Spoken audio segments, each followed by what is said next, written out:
살리시. 아야, 이게 뭐야?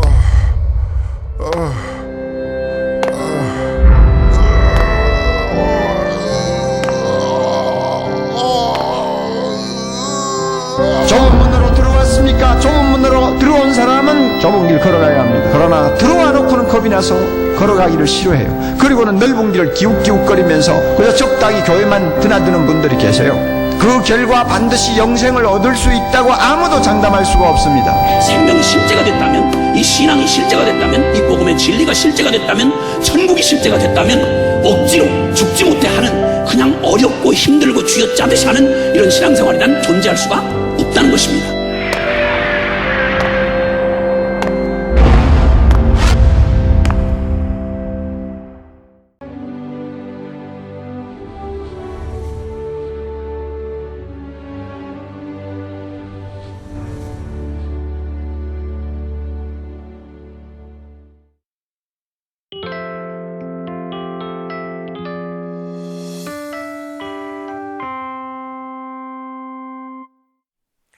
오늘 본문은 명절 끝날 곧 큰날에라는 말로 시작하고 있습니다. 이 명절은 우리가 잘 아는 대로 초막절을 얘기하는 거죠. 자, 이 명절 끝날 마지막 날에는 피날레를 장식하는 순간이기 때문에 수많은 사람들이 움집하고 그 많은 사람들이 지금 셀레브레이트를 하고 있습니다. 그 많은 군중이 모인 곳에서 갑자기 한 사람이 크게 소리를 외칩니다. 누구든지 목마르거든 내게로 와서 마시라. 나를 믿는 자는 성경이 이룬 것 같이 그 배에서 생수의 강이 흘러나리라. 그 외침은 대단한 멋진 장엄한 메시지입니다. 목말라 하던 수많은 사람들에게는 복음입니다. 오랫동안 기다렸던 말씀이지요. 여러분, 인간은 어떤 모양으로든 우리는 목말라 하고 있지 않습니까? 어떤 사람은 돈에 목말라 하고요, 어떤 사람은 큰 명예 때문에 큰 명예에 목말라 하고요, 어떤 사람은 사랑을 못 받아 사랑에 굶주린 사람들도 있습니다. 특히 요즘 같은 세상에는 이 건강 문제가 좀 심각합니다. 제가 이번에 한국에 잠깐 다녀왔는데요, 늘 대화가 이 건강식품 이것이 좋다, 이거 먹으면 뭐가 좋다, 성인병에 좋다, 뭐 이런 얘기를 계속 듣게 돼요. 장수 시대가 된 것은 분명하지만 그렇게 건강하게 오래 사는 것 같지는 않습니다. 우리 여러 어른들을 이렇게 우리 교회 안에서도 뵈도요, 정말 100세가 넘도록 오래 사시는 분들 많이 계신데 그런데 건강하질 않아요. 늘 갈증에 어려움을 당합니다. 자, 이런 저런 모습이 우리에게 있는 것이죠. 하지만 세상은 아무것도 해결점을 주지 못하고 있습니다. 그저 전도서 기자가 말한 것처럼 모든 것이 헛되니 다 헛되다라고 말할 수밖에 없는 것이죠. 어떤 재력가가 한 번은 호기심에 신문 광고를 이런 광고를 냈습니다. 누구든지 자기 삶에 만족스럽고 그렇게 해서 그것을 증명할 수 있는 사람에게는 돈 10,000불을 주겠다, 이렇게 광고를 냈어요. 그게 날짜가 됐습니다. 그 날짜가 되니까 그 집에 많은 사람들이 이게 찾아왔대요. 그래서 그분들한테 질문을 합니다. 어떻게 당신은 만족스러운 삶을 삽니까? 이렇게 물었을 때 어떤 사람은 나는 잡이 참 좋습니다. 제가 가진 잡은 기가 막힌 잡입니다. 뭐 은퇴 다 준비되어 있고요, 베케이션들 다닐 수 있고, 이 제 잡 때문에 저는 참 만족스러운 삶을 삽니다 라고 자랑을 합니다. 또 어떤 사람은 자기 아내 자랑을 해요.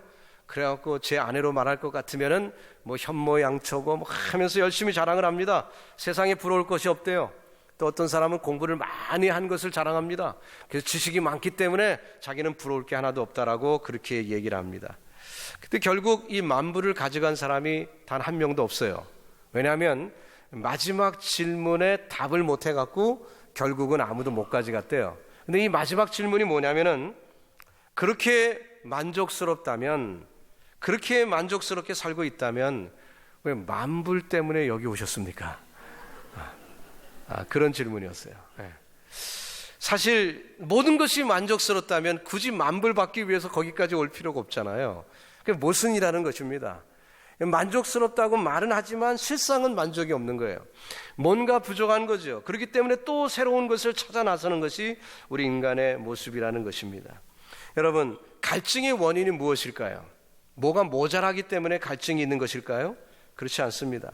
사실 본질적으로 찾아보면은 뭐가 모자라기 때문이 아니라 죄로 부패한 인성, 우리 인간이 죄로 부패하여 이 욕심이라는 것이 있기 때문에 우리는 만족을 하지 못하는 거지요. 쌓고 또 쌓아도 만족하지 못하고 즐기고 또 즐겨도 만족하지 못합니다. 이제 아무런 능력이 없음을 깨닫는 순간이 오지요. 허무한 순간입니다. 그때 비로소 인간이 하나님을 찾아 나섭니다. 근데 이게 시간이 좀 걸려요. 그래서 교회에는 흰머리가 많습니다. 물론 요즘 하도 머리 염색을 많이 해서 잘 안 나타나지만 흰머리가 많은 것이 사실이에요. 자, 오늘 본문의 초막절은 무엇을 기념하는 것입니까? 추수감사절입니다. 많은 소출을 거두었을 때 행하던 예식이었습니다. 근데 왜 이 초막절을 지키게 했습니까? 이스라엘 백성들이 과거 광야 시절, 그 40년 동안 광야를 배회하던 그 시절을 잊어버릴까 봐. 지금 현재는 가나안에서 풍요를 누리고 있는데 그 풍요를 누리고 있기 때문에 과거 종살이 됐던 그 현장을 잊어버릴까 봐, 그러기 때문에 이 초막절을 주신 것입니다. 가나안에 정착해서 소출을 거두고 그것을 나눌 때 이 모든 것이 내 능력으로 된 것이 아니라 하나님이 주신 것이라는 고백을 주님께서는 원하셨기 때문에 이 절기를 주신 것입니다. 가장 기뻐할 수 있는 추수감사절, 그러나 그들은 가장 불편한 텐트 생활을 하면서 하나님의 인도하심을 기억하게 된 것입니다. 그 조건, 지금 풍요를 누리고 있는 그 모든 근거가 바로 자신의 능력이나 자신의 땀방울이 아니라 하나님이 주신 것을 기억하게 하는 것이죠. 사실 이스라엘 백성들, 그 출애굽한 이스라엘 백성들 광야 생활을 할 때 가장 필요했던 것이 무엇입니까? 물이 필요했겠죠. 목말라 합니다. 물이 없는 광야입니다. 그렇기 때문에 목을 적시지 않으면 그들은 곧 죽을 것 같은 그런 환경이 되었습니다.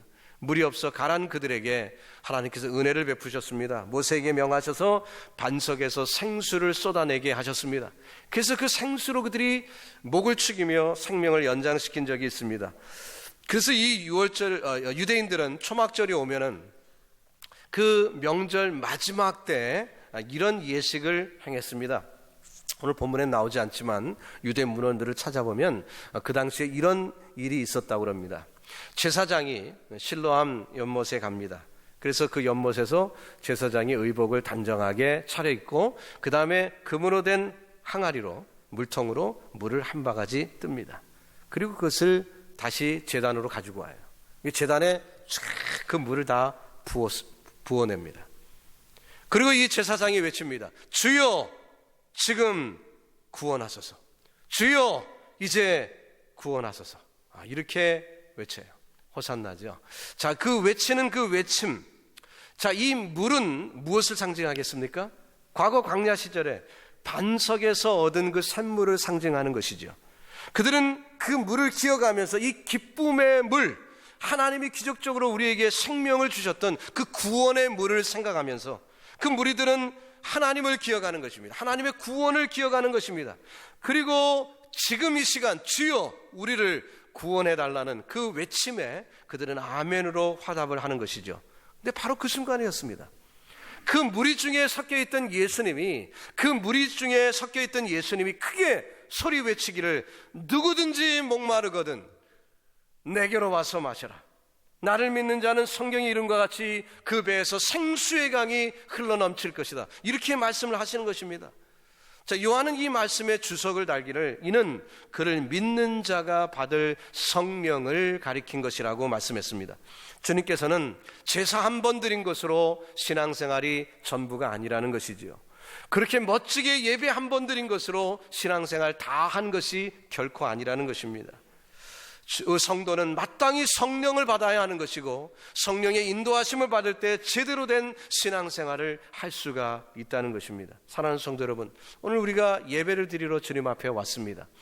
마치 명절 끝날 초막절에 그 많은 사람들이 예루살렘에 모여 그 제사장을 바라보며 함께 예배하고 있는 것처럼 오늘 우리가 함께 예배를 드리고 있습니다. 그러나 이것으로 다가 아니라는 거죠. 예수님은 그들 앞에 크게 외쳤습니다. 누구든지 목마르거든 결국 인생의 삶 가운데 목이 마를 수밖에 없는데 그렇다면 내게로 와서 마셔라.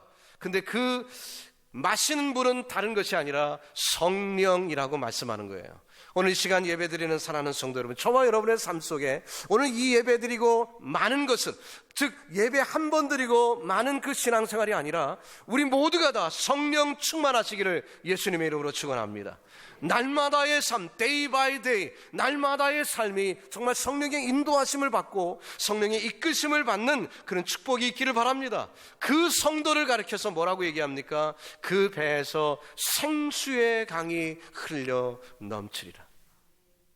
The streams of living water. 그 생수의 강이 흘러 넘치리라.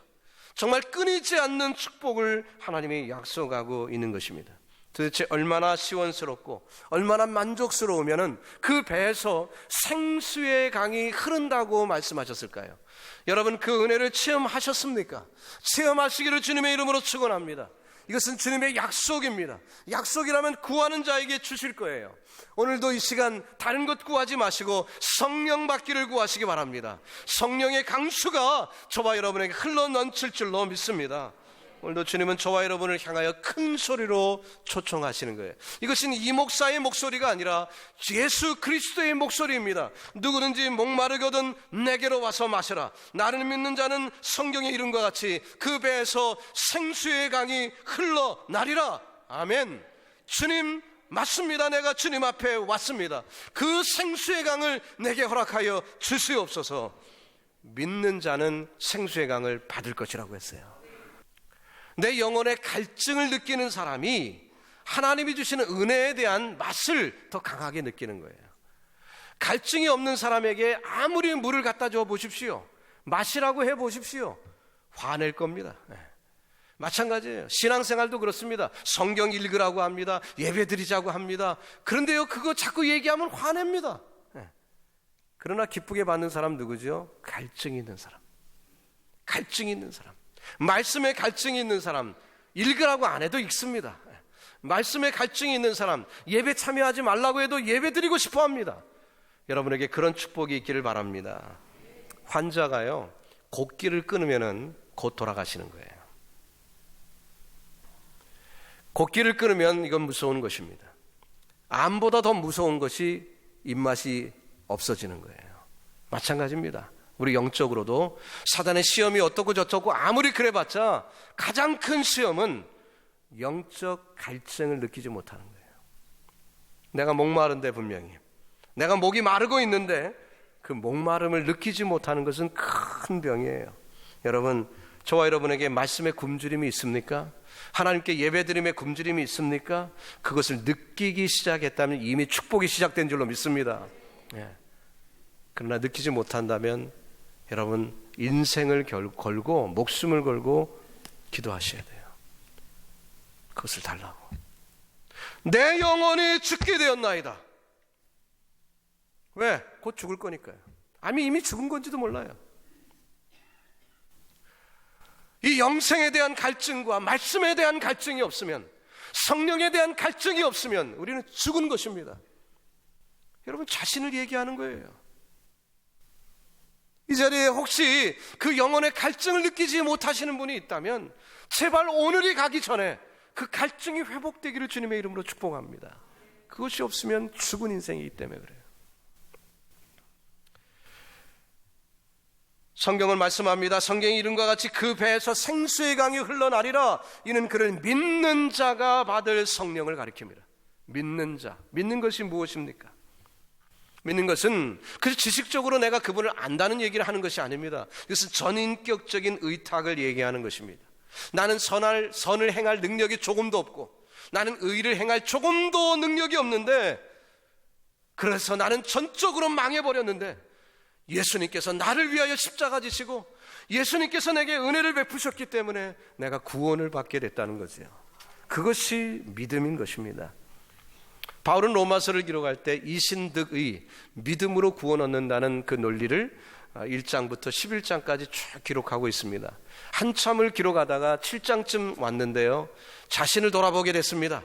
자신을 돌아보니까 이 신등이를 얘기할 때 자기가 얼마나 고뇌 가운데 있는 사람인지를 깨닫게 됐어요. 그래서 그가 23절로 24절에서 이렇게 얘기합니다. 내 지체 속에서 한 다른 법이 내 마음의 법과 싸워 내 지체 속에 있는 죄의 법 아래로 나를 사로잡아 오는 것을 보는도다. 오호라, 나는 곤고한 사람이로다. 이 사망의 몸에서 누가 나를 건져내랴. 구제불능이라는 거죠. 선을 행하려고 할 때도 죄를 짓더라. 선을 행하려고 할 때도 죄를 짓더라. 하나님을 잘 믿으려 할 때도 죄를 짓더라. 큰 절망을 직시하는 것입니다. 그는 과거에 스데반이 순교될 때 그때 증인을 섰던 사람이라고 성경은 말합니다. 성경이 기록되지 않은 그런 문헌들을 살펴보면 그런 현장에서 돌을 들어 쳐 죽이는 그 현장에서 증인을 선다는 것이 무엇인가, 이런 것들을 알아낼 수가 있어요. 그래서 알아보니까 어떤 의미가 있냐면은 누구를 사형에 처하고 돌을 들어 칠 때 증인을 섰다는 얘기는 무슨 뜻이냐면 돌을 제일 먼저 던진 사람이 증인을 서게 돼 있대요. 돌을 제일 먼저 던진 사람이 증인을 서게 돼 있다는 얘기는 무슨 얘기입니까? 바울이 스데반에게 돌을 제일 먼저 던진 장본인이라는 거예요. 사람들이 둘러싸여 있습니다. 스데반이 복음을 전합니다. 하늘을 우러러보면 얼굴이 환해져 있습니다. 그 모습을 본 사람들이 불편해합니다. 분기가 충전합니다. 우리가 예수를 죽였다고 하면서 돌을 들기 시작합니다. 던지고 싶은데 못 던져요, 웬만한 사람. 여러분 생각해 보십시오. 누가 그걸 던질 수 있겠어요? 화는 납니다. 죽이고 싶은 마음이 있는데 진짜 죽이는 것은 쉽지 않은 일이에요. 그래서 그들이 돌을 들기는 들었는데 던지지 못하고 있습니다. 비겁하게 다들 숨어 있습니다. 그때 용기를 낸 사람이 바울이에요. 그는 확신에 찼습니다. 스데반, 저 사람은, 저놈은 죽어 마땅해. 그는 하나님을 위한다고 생각하며 돌을 들어 확신에 찼으니까 제일 먼저 던졌어요. 그러니까 남들도 따라 던진 거죠. 그가 증인이 되었습니다. 후일 다메섹에서 똑같은 일을 행하려 가는 도중에 그가 예수님을 만납니다. 훤한 대낮이었지만 태양보다도 강한 빛이 쪼이며 나타나신 주님의 음성은 사울아 사울아 내가 어찌하여 나를 핍박하느냐. 주여 느시니까 나는 내가 핍박하는 예수라. 송두리째 무너졌습니다. 충격을 받았습니다. 자기가 하나님을 핍박한 것이었습니다. 자신은 자신 있게 돌을 들어 스데반을 향하여 던졌지만 바로 그것이 하나님을 향한 돌팔매질이었어요. 그것을 깨달았을 때 바울의 심정이 어떻겠습니까? 그는 철저히 회개를 했고 자기가 그래도 뭔가 의로운 삶을 살려고 했고 하나님을 위하여 산다고 했고 이단인 줄 알았던 그 무리들을 정죄한다고 생각하였으나 막상 그가 돌을 들어 던진 것은 하나님의 얼굴이었습니다. 그는 철저히 회개하지 않을 수가 없었어요. 여러분, 저와 여러분이 회개한답시고 회개했지만 바울만큼 회개한 사람이 있을까요? 바울만큼 철저히 죄를 뉘우치며 회개한 사람이 우리 중에 있을까요? 바울은 회개하려고 노력하면 할수록 절망은 더 컸습니다. 왜냐하면 자기에게는 선할 수 있는 능력이 눈꼽만큼도 없었기 때문에. 과거에 하나님을 위하여 한답시고 한 것이 하나님을 향하여 돌을 던진 현장을 자기가 뉘우쳐는 그 순간 그는 완전히 항복할 수밖에 없었습니다. 입으로만 아니라 온몸으로 항복합니다. 그러므로 로마서 7장 25절에 바로 이어서 말하기를 우리 주 예수 그리스도로 말미암아 하나님께 감사하리로다. 오직 주님이 하셨다는 것입니다. 나는 곤고한 사람이고 나는 멸망당하여 마땅한 사람이지만 하나님이 나를 구원하셨습니다. 오직 하나님이 하셨습니다. 그러기에 하나님께 감사와 찬송을 돌리는 것입니다. 이렇게 그리스도를 자신의 구주로 영접하는 것을 믿는다고 얘기하는 거예요. 여러분과 제가 예수를 믿는다, 나 교회 다닙니다, 예수 믿습니다. 그 믿는다는 의미가 도대체 무엇이었습니까?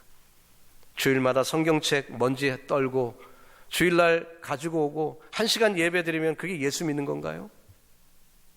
오늘 이 초막절의 마지막 때에 벌어진 이 사건은 그것으로 충분하지 않다고 주님은 말씀하십니다. 혹시 여러분의 열심이, 종교적인 열심이 혹시 하나님을 향하여 돌팔매질 하고 있지는 않았습니까?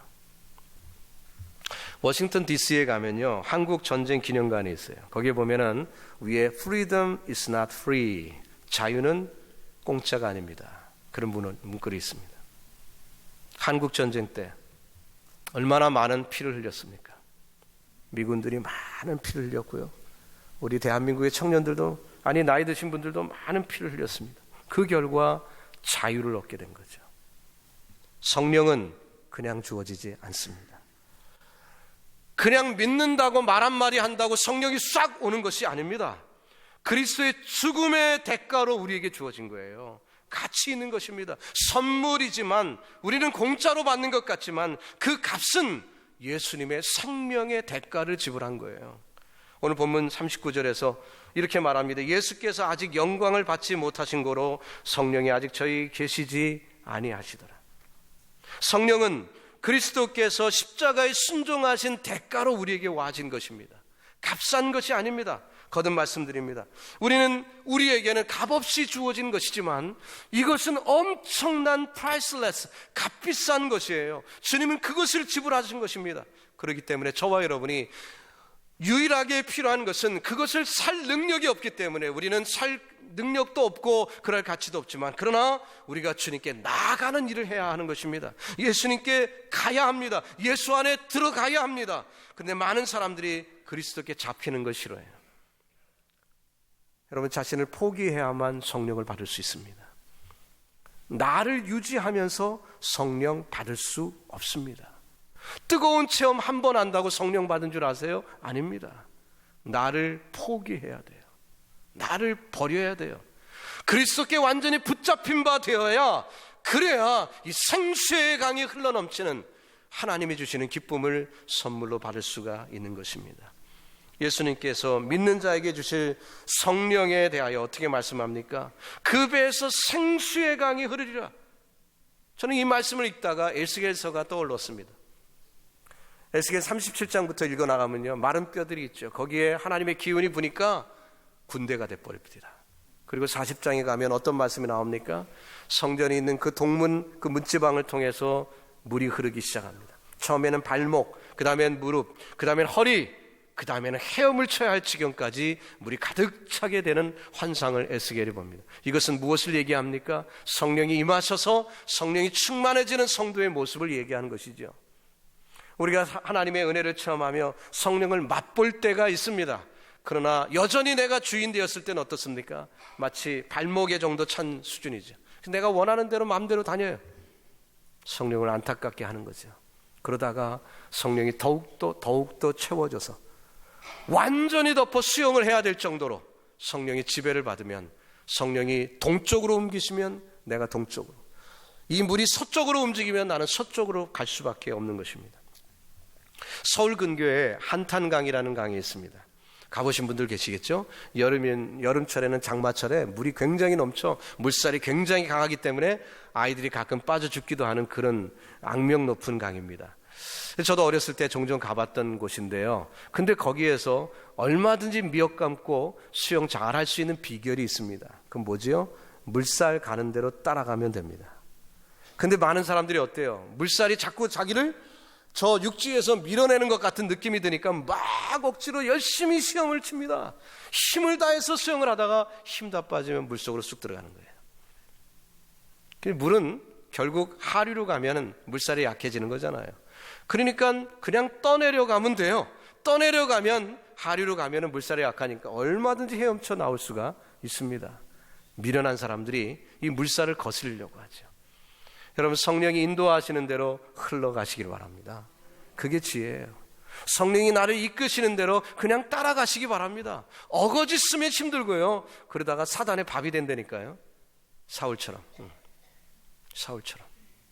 얼마나 미련합니까? 열심 갖고만 하는데 결국 사단의 놀이객감이 됐어요. 우리가 하나님 앞에 우리의 인생을 맡기는 지혜가 필요합니다. 우리 안에 성령의 강이 흐르면은 영원히 목마르지 않을 줄로 믿습니다. 이것은 일시적인 해갈이 아닙니다. 영원한 것입니다. 지속적인 축복이에요. 그렇기 때문에 누구에게나 나눠줄 수 있는 풍성함이 있습니다. 물이 많으면 물살이 사람이 떠내려가는 것처럼 그 성령의 인도하심을 받기만 하면 됩니다. 사랑하는 성도 여러분, 저와 여러분에게 지금 성령께서 동쪽으로 물이 흐르고 있습니까? 그냥 동쪽으로 흘러가세요. 그냥 이끌림을 받으세요. 어거짓을 필요가 없습니다. 그냥 이끌림을 받으면 언젠가 하나님께서 이 모든 것을 평정하시고 하나님께서 의의 길로 인도해 주실 줄로 믿습니다. 누가 이런 축복을 받습니까? 누구든지 목마르거든 영적 갈급함이 있는 사람, 영적으로 하나님께 매달리는 사람, 주님이 나를 돕지 아니하시면, 주님의 인도하심대로 나를 이끄시지 아니하시면 나는 죽습니다. 그 깨달음이 있는 자에게 이런 축복이 임하는 거예요. 그것을 예수님은 뭐라고 했습니까? 아버지께서 내게 주신 자라고 표현했습니다. 누구든지라고도 표현했어요. 그렇다면 오늘 저와 여러분 예외 없습니다. 우리가 주님 앞에 왔습니다. 하나님의 이끄심을 받았습니다. 아버지의 부름을 받았습니다. 그렇다면 오늘 아버지께서 저와 여러분을 하나님께, 예수님에게 주신 그런 대상이 되지 않을까요? 그 믿음 가운데 주님 앞에 나아갔다면 내 목이, 내 혀가 바짝바짝 타 들어가는 것처럼 내 영혼의 말라감을 체험하면서 하나님 앞에 내 몸을 송두리째 맡기는 순간 주님께서 성령을 부어주실 것이고 내 배에서 강수가 흘러넘치는 놀라운 축복을 경험하게 될 줄로 믿습니다.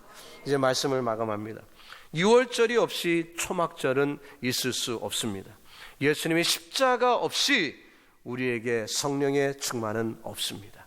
우리가 주님께 나온 것 자체가 이 초막절이 임한 것이고, 성경이 확인하고자 하는 것은 이것은 내가 뿌리를 내리고 내가 씨를 뿌리고 하는 그 결과가 아니라 모든 것은 하나님이 하셨다는 거죠. 하나님이 하셨다는 것입니다.